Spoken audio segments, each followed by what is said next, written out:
ఒక్క ప్లాటే కొందామనుకున్నాను. మీ వెంచర్ చూసి 2 ప్లాట్లు కొన్నాను. ఇప్పుడైతే నా ఫ్రెండ్స్ రిలేటివ్స్ అందరికీ చెప్పేశాను కొనమని. S square S Infracon.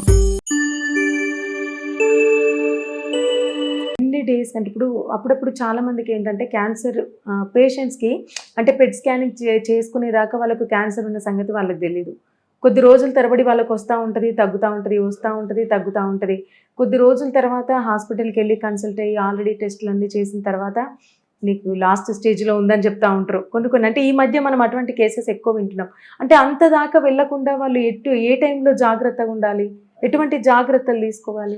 ఇక్కడ 2 పాయింట్స్ అమ్మా. అది మేబీ ప్రైమరీ డయాగ్నోసిస్, సెకండరీ అంటే ఆల్రెడీ క్యాన్సర్ ఉన్న వాళ్ళకి మరలా వచ్చిందని తెలుసుకోవడం ఒక టైపు. ఫస్ట్ క్యాన్సర్ వస్తుంది అన్నట్లు మనం ఫస్ట్ క్యాన్సర్ ఎట్లా సిమ్టమ్స్ ఏంటి, వాటి తర్వాత మీరు క్యాన్సర్ ఆపరేషన్ అయిన తర్వాత మీరు ఎలా ఫాలో అప్ ఉండాలి దాన్ని తెలుసుకున్నాం. క్యాన్సర్ అంటే వెరీ నాన్ స్పెసిఫిక్ సిమ్టమ్స్ అంటారు. ఆకలి కాకపోవడము, వెయిట్ లాస్, ఎవరికైనా కూడా అన్ఎక్స్ప్లెయినబుల్ వెయిట్ లాస్. అంటే నువ్వు ఎందుకు వెయిట్ లాస్ అని తెలియదు నీకు. మనం ఫుడ్ తినట్లేదు, కావాలని తినట్లేదు, అది నార్మల్. డైట్ చేస్తూ ఉంటారు, ఫుడ్ తినరు, వెయిట్ లాస్, అది నార్మల్. అట్లా కాకుండా మీరు మామూలుగానే తింటున్నారు, లేకపోతే మీకు ఆకలి ఉండట్లేదు, హెల్తీగా ఉండే పర్సన్ సరిగ్గా తినేవాళ్ళు సరిగ్గా ఆకలి కావట్లేదంటే 1 or 2 days ఓకే.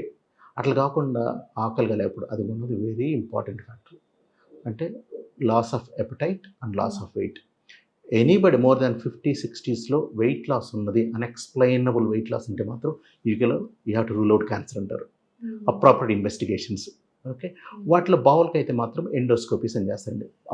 అప్పర్ జే ఎండోస్కోపీ అంటారు, లోవర్ పార్ట్లో లోవర్ జే ఎండోస్కోపీ.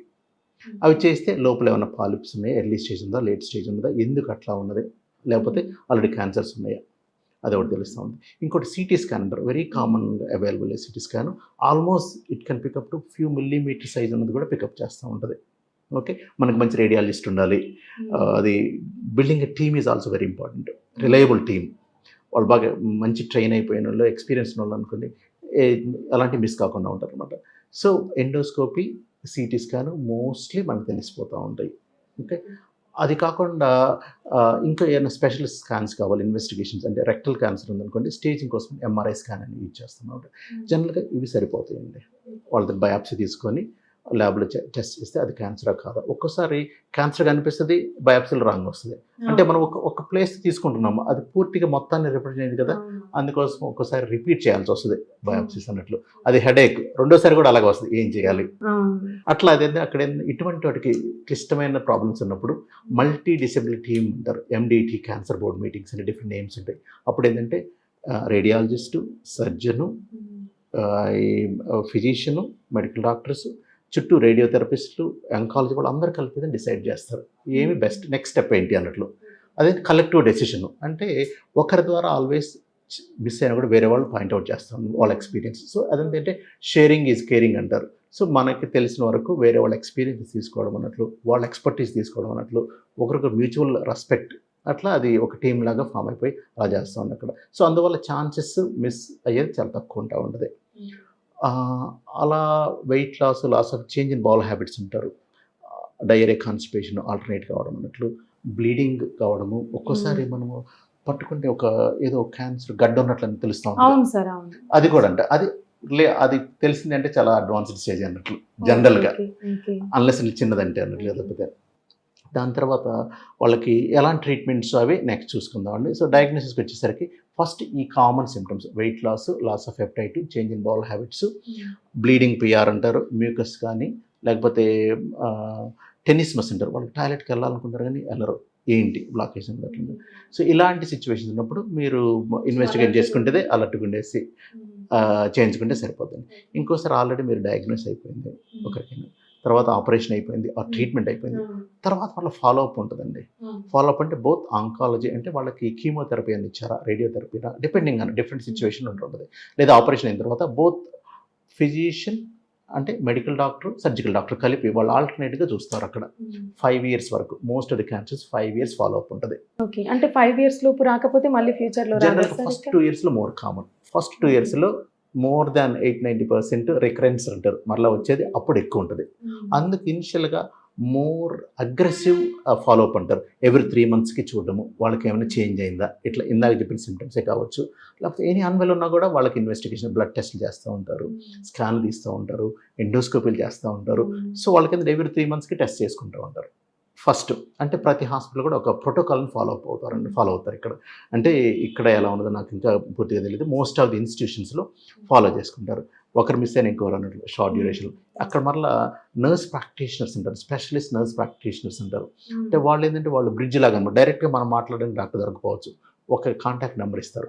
ఏమన్నా పేషెంట్ ప్రాబ్లం ఉన్నదనుకోండి, సో అట్లా వాళ్ళు చేస్తారు. నేను మరలా ఒక ఫ్రెండ్ ఉన్నాడు, తను డెవలప్ చేయాలనుకుంటున్నాను అన్నట్లు. సో పేషెంట్కి మధ్యలో వారధిలాగా అనమాట.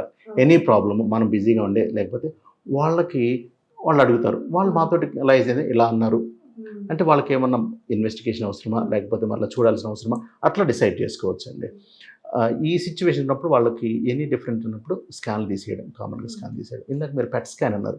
పెట్ స్కాన్ అంటే జనరల్గా మీకు ఆపరేషన్ చేయాలి, బట్ వాళ్ళకి స్ప్రెడ్ అయింది అక్కడికన్నా కూడా, అటువంటిప్పుడు పెట్ స్కాన్ తీస్తారు అక్కడైతే. ఇంకోటి ఫాలోఅప్లో కూడా advanced disease and it is వేరే ఆర్గాన్స్ కానీ స్ప్రెడ్ అయింది, అది ఎంతవరకు ఆపరేట్ చేయొచ్చు అనుకున్నప్పుడు పెట్ స్కాన్ అవసరం అండి. నార్మల్గా అయితే ఆ పెట్ స్కాన్ లేకుండానే అక్కడ చేస్తూ ఉంటారు. కాకపోతే మనకి ఇక్కడ చాలా ఈజీగా అవైలబుల్ ఉన్నట్లున్నది. అవసరమైనప్పుడు ఆ పెట్ స్కాన్ తీయించుకోవచ్చు అండి. జనరల్గా నేను ఇందాక చెప్పిన టెస్టులు సరిపోతూ ఉంటాయి బౌల్ క్యాన్సర్కి సంబంధించి. సరే, అంటే ఇప్పుడు క్యాన్సర్ పేషెంట్స్కి సర్జరీ చేసిన తర్వాత మళ్ళీ కీమోథెరపీ అని, రేడియేషన్ అని ట్రీట్మెంట్ ఇస్తూనే ఉంటారు. అంటే రేడియేషన్ అంటే స్టమక్ అంటేనే చాలా సెన్సిటివ్, లోపల ఆర్గన్స్ అవన్నీ చాలా సెన్సిటివ్. రేడియేషన్ ఇచ్చిన తర్వాత ఆ బాడీ అంతా, అంటే ఆ ప్లేస్ అంతా వీక్ అయిపోద్ది. మళ్ళీ ఏమంటారు, స్ట్రాంగ్ అయ్యే ఛాన్సెస్ ఉంటాయి ఆ రేడియేషన్ ఇచ్చిన తర్వాత కూడా? సైడ్ ఎఫెక్ట్స్ ఏమి ఉండవా? ఎనీ ఆపరేషన్, ఎనీ రేడియోథెరపీ ఇచ్చిన తర్వాత నార్మల్గా రాదు. Very clear. ఇది 100% ఉందంటే మీకు 100% నార్మల్గా వస్తుందంటే కాదు. హెర్నియా ఆపరేషన్ చేశారు, కుట్టేసిన కూడా మరీ 100% అంతకుముందు ఉన్నంత స్ట్రాంగ్గా ఉంటుందంటే ఉండదండి. అది very clear. I want to tell you. అది డెఫినెట్గా వీక్గా ఉండదు. Up to 70-80%, 90% to the previous స్ట్రెంత్కి వచ్చిందంటే అది చాలా ఎక్కువ అన్నట్లు. ఇంకోటి కీమోథెరపీ ఎక్కడ ఇస్తారంటే, క్యాన్సర్స్, అడ్వాన్స్డ్ క్యాన్సర్స్ ఉన్నాయి, క్యాన్సర్ ట్యూమర్ని స్ట్రింక్ చేయాలి ఆపరేషన్ చేయడానికి వీలుగా చేయడానికి అన్నట్లు. లేకపోతే కొన్ని చోట్ల రేడియోథెరపీ అంటారు. అంటే చుట్టూ ఉన్న లింఫ్ నోడ్స్ అంటారు, అంటే క్యాన్సర్ స్ప్రెడ్ కావడానికి ఆ లింఫ్ నోడ్స్ పెద్దగా ఉన్నాయి, వాటిని తగ్గించడానికి, స్ట్రింక్ చేయడానికి. అంటే ఇనాపరబుల్ ఆపరేషన్, ఇనాపరబుల్ అంటారు. అంటే అది మార్జిన్స్ అంటే నువ్వు క్యాన్సర్ ఆపరేషన్ తీస్తే ఆ చుట్టూ మార్జిన్స్ కూడా మొత్తం తీసేయాలండి, అవి ఇన్వాల్వ్ అయినాయి అంటారు. అది మోర్ మెడికల్ వర్డ్స్. అవి ఉన్నప్పుడు అడ్వాన్స్డ్ క్యాన్సర్కి ఉన్నప్పుడు అది ఇనాపరబుల్, వాటిని ఆపరబుల్గా చేయడానికి అన్నట్లు రేడియోథెరపీ వాడతారు. దాన్ని స్ట్రింక్ చేస్తారు. అంటే కొన్ని వారాలు ఇవ్వగానే ఆ ట్యూమర్ ష్రింక్ అయిపోతుంది, అప్పుడు ఆపరేషన్ చేయడానికి ఈజీగా ఉంటుంది. ఇంకోటి కీమోథెరపీ ఏంటంటే, ఒకసారి అది స్ప్రెడ్ అయింది వేరే వాటికి అన్నట్లు, క్యాన్సర్ సెల్స్ వేరే చోటికి వెళ్ళిపోయినాయి అనుకున్నట్లు, వాటిని రిస్ట్రిక్ట్ చేయడానికి అన్నట్లు, తగ్గించడానికి అన్నట్లు కీమోథెరపీ ఇస్తారు. ఇంకోసారి ఆపరేషన్ అయిపోయిన తర్వాత అనాలిసిస్ చేస్తారు, ఫుల్ అనాలిసిస్. బిఫోర్ ఆపరేషన్ ఏంటంటే ఓన్లీ బయాప్సీ బేస్డ్ అనుకొని వన్ స్టేజ్ ఏంటి, ఎంత అగ్రెసివ్గా ఉన్నదాన్ని బట్టి ఇది డిసైడ్ చేస్తారు. ఆఫ్టర్ ఆపరేషన్ అయిపోయిన తర్వాత ఇది ఎంత సక్సెస్ఫుల్గా అయింది, ఓకే, ఇంకా ఎంతవరకు స్ప్రెడ్ అయింది అనేది డీటెయిల్డ్ ఇన్ఫర్మేషన్ వస్తుంది. దాన్ని బట్టి మనం డిసైడ్ చేస్తాం వాళ్ళకి కీమోథెరపీ అవసరమా, రేడియోథెరపీ అవసరమా. ఎనీ రేడియోథెరపీ వేస్తే ఆ చుట్టూ అన్నీ రేడియోయాక్టివిటీ సెన్సిటివిటీ అయిపోతూ ఉంటుంది, బాల్స్ చాలా వీక్ అయిపోతూ ఉంటుంది, థిన్ అయిపోతూ ఉంటుంది, స్టక్ అయిపోతూ ఉంటుంది, ఆ ఏరియా మొత్తం వీక్ అయిపోతుంది, హర్నియాస్ వచ్చే ఛాన్స్ ఉంటూ ఉంటుంది. అది జనరల్గా రేడియోథెరపీ ఫిక్స్డ్ పాయింట్స్కి ఇస్తారండి, ఫిక్స్డ్గా ఏం చేయాలి అన్నట్లు.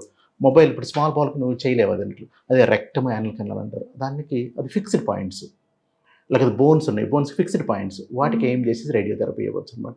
ఇదే గ్యాస్ట్రోఎజోఫియల్ జంక్షన్ అంటారు, అంటే గల్లెట్ స్టమక్ కలిసే దగ్గర అది ఫిక్స్డ్ పాయింట్స్ అనమాట. సో వాటికి ఏం చేసేదను క్యాన్సర్ని స్ట్రింక్ చేసేసి ఆపరేషన్ రిలేటివ్గా ఈజీ చేయడానికి అది వాడతారు. సో వాటి వల్ల అవుట్కమ్ కొంచెం ఇంప్రూవ్ అవుతుంది అన్నట్లు.